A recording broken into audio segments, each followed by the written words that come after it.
back again. I was away for a while, I'm back again, talking about horticulture, obviously, because I love horticulture, and there is definitely a gap on YouTube where people just aren't talking about it enough, so okay.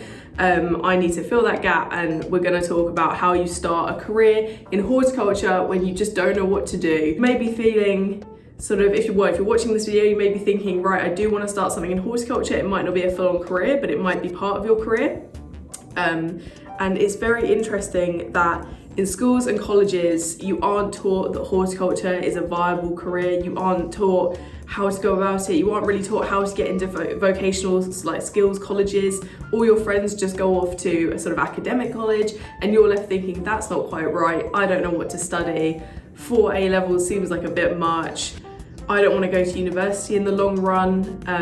What am I gonna do? This is a video on how to start a career in horticulture because I got so many hits on my previous video, and I just wanted to like go over a few bits because that video was like last year, maybe even the year before, and I'm worried that now you guys have watched that, you don't exactly know where to go next. The easiest thing with horticulture is just to look at your nearest vocational skills colleges, because there aren't many in the country. If you're in the UK, there's like 4 or 5 like the top main ones, and that's about it. So I attended Brinsbury campus, part of Chichester College in the southeast. They were really good.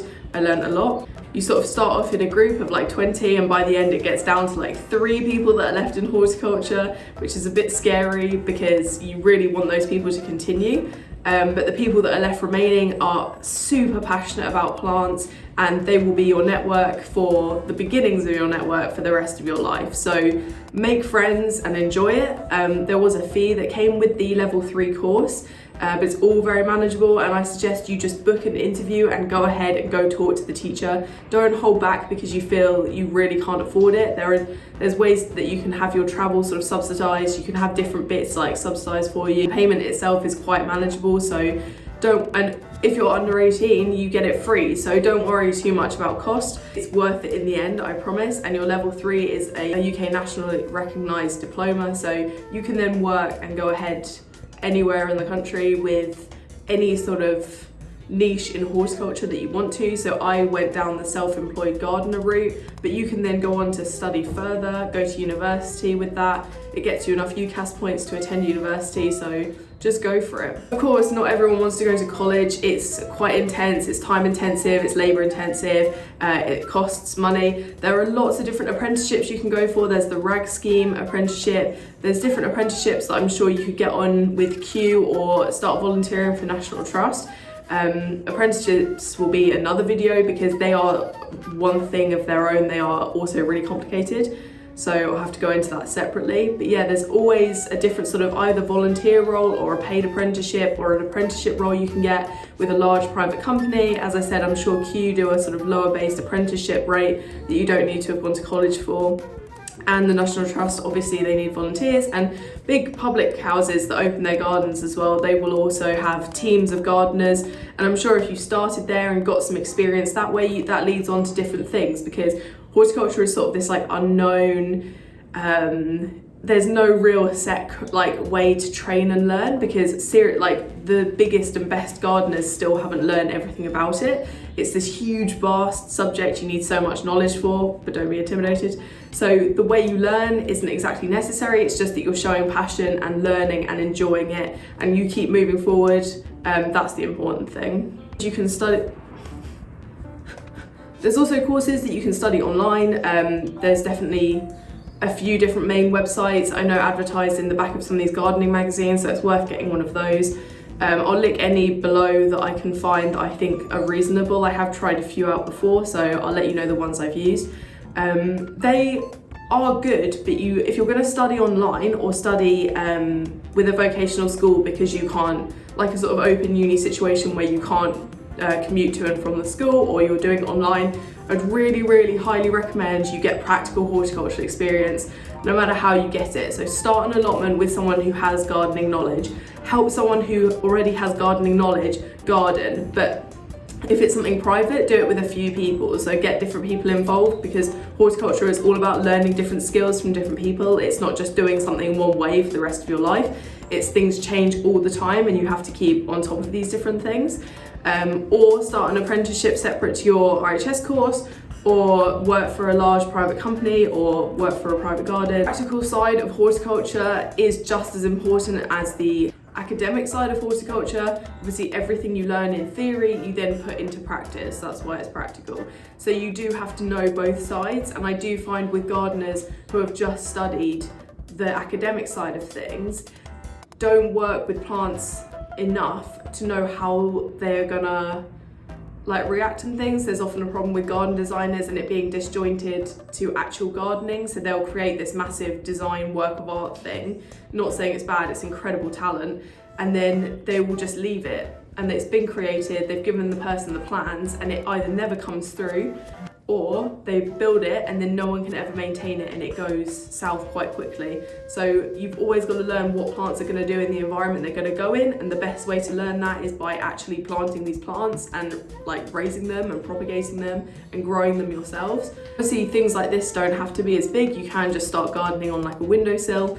Every bit of practical knowledge is good practical knowledge. And like horticulture, you have to be an all-rounder, you have to like quite a lot of different things about horticulture. And because we're short-skilled of people, there's a skill shortage, and we're looking for more people, you find you often have to be everyone else because there aren't enough people to go around at the moment. So do look out for, even if you do specialise as a plants person or an arboriculturalist or all these different things, you might have to start and do other things. Also, when you're starting out, I really recommend networking. Like, I can't stress this enough. You'll network at college, you'll network as an apprentice, you'll network with all these different things and find your group. But I really recommend sort of getting an Instagram, getting Facebook, joining the horticultural groups, following horticultural influencers, and really connect with them. Find different people that follow them and just chat to them, and you'll end up round their allotments weekly, you'll end up having chats with them, you'll end up sending them questions, you'll end up at events with them. I mean, there's key people in horticulture because we're quite a small group at the moment, so really talk to people, find out their experiences, ask to visit their gardens, their plots, their different spaces, because they're often open for sort of NGS and things like that as it is. So just go for it, make these friends, make these connections. You don't know what opportunities it will give you and where you'll end up, so really take those opportunities. It's great to have a good network. When you're starting out, I also think it's great to start gardening as a hobby, because the two are sort of one. You can't really have this job without also having a hobby. So I'd really recommend like getting an allotment with a friend, or starting a herb garden on your windowsill, or getting some house plants, even if they're like Tillisandras, like small little air plants. Any space you have, just fill it with a couple of plants. Ask your parents if you can garden with them in their garden, or your aunt and uncle, or your whatever, you know, family members. Really go for it and start it as a hobby, because it really pays off in the long run. I did also have lots of people ask me, how have I gotten around Latin plant names? I don't want to start horticulture until I know Latin plant names. It's not right, so just stop it.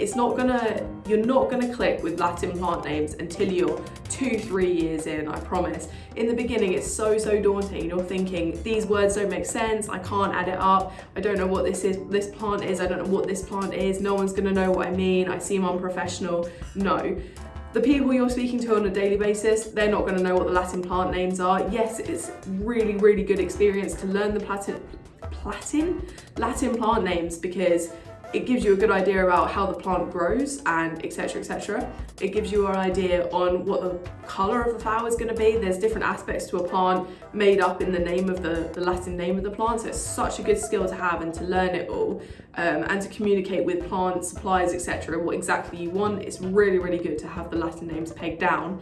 But in the beginning, the people you're talking to, they don't know the Latin. Your college friends, they're not going to know the Latin. Keep plugging away, and I promise after 2 to 3 years you'll sort of click and it will get there, and you might be able to take a bit longer than that or a bit shorter than that. Thousands of plants, I don't know.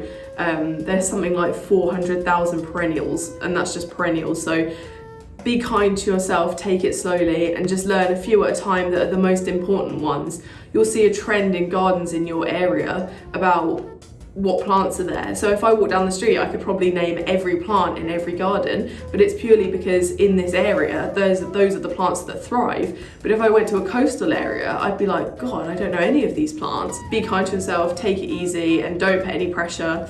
And just learn your favourites first, because they'll stick with you. Also, pronunciation of Latin names is a huge thing.